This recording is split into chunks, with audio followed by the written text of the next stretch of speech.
People who grew up in the 1990s carry a psychology that feels strangely hard to explain to both older and younger generations. They're not fully analog, they're not fully digital. There's something in between.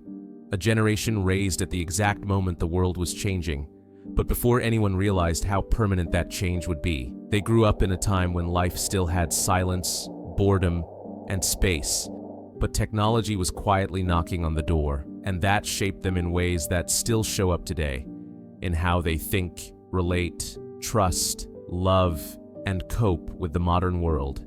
People who grew up in the 90s experienced something rare. They remember a childhood without constant connection. No smartphones, no social media, no notifications following you everywhere. When you left the house, you were actually gone. If someone wanted to talk to you, they had to knock, call the landline, or wait. And when you were bored, you stayed bored. There was no algorithm to rescue you, no endless scroll, no instant dopamine. Psychologically, this trained patience in a way most people don't even realize. You learned to sit with boredom, to create games, to imagine, to daydream. Your brain wasn't constantly interrupted, it wandered. That wandering built creativity. But here's the twist. The 90s generation didn't stay in that slow world.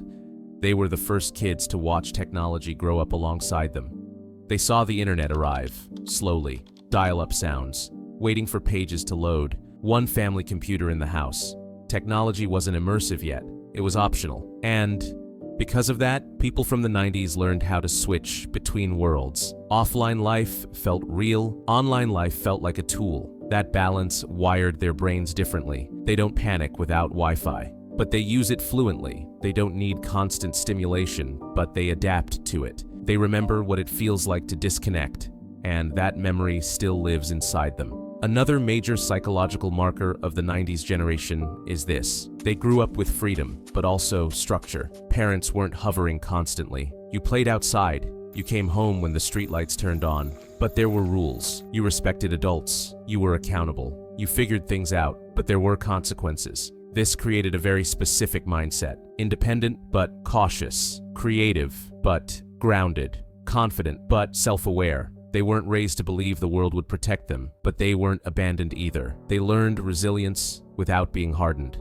Now let's talk about emotions. People who grew up in the 90s were rarely taught how to talk about feelings. Mental health wasn't ignored, but it wasn't discussed openly either. You were expected to deal with it, to move on, to keep going. So they learned emotional regulation internally. They became good at coping quietly, processing privately, holding things in. This is why many people from the 90s appear calm on the outside while carrying unspoken stress on the inside. They're functional, reliable, capable, but often emotionally exhausted in ways they don't easily articulate. Then came the shift. Social media didn't exist during their childhood, but it arrived during their identity formation. And that's critical. They didn't grow up performing for an audience, but they learned to adapt to one. This created a unique psychological tension. They know life without comparison, but now they live inside it. They remember privacy, but now visibility is expected. So they often feel conflicted. They want authenticity, but they feel pressure to present. They want depth, but the world rewards speed. They exist between two psychological systems, and that's exhausting. People from the 90s also developed a strong sense of realism. They watched economic optimism fade. They saw stability become uncertain. They entered adulthood during rapid global change.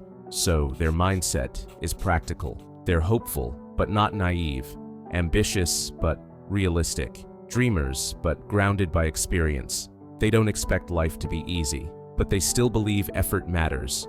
That balance makes them adaptable, but also tired. And here's something rarely acknowledged. People who grew up in the 90s are often quietly nostalgic, not because the past was perfect, but because it felt human.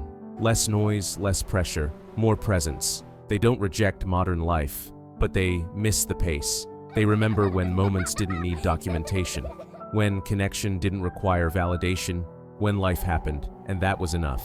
Now contrast that with the generations after them, born fully digital, raised inside constant stimulation, never knowing silence. The 90s generation understands them, but doesn't fully relate, because they lived before the acceleration. They felt the shift, They remember the difference, and that memory gives them perspective, but also grief. So if you're from the 90s and feel slightly out of sync with the world, that's not a flaw. You're a bridge between patience and speed, privacy and exposure, depth and distraction. Your psychology was shaped by transition, and that makes you adaptable, observant, resilient, and quietly strong. Now I want to ask you, did growing up in the 90s shape how you see the world today? Do you feel more connected to the past or trying to survive the future? Comment below and tell me. Were you born before 1995 or after? If this video made you reflect, subscribe. We go deeper every day. Like the video. It helps this reach people who think like you. And if you want to connect with others who value depth over noise, join our community. This isn't just content,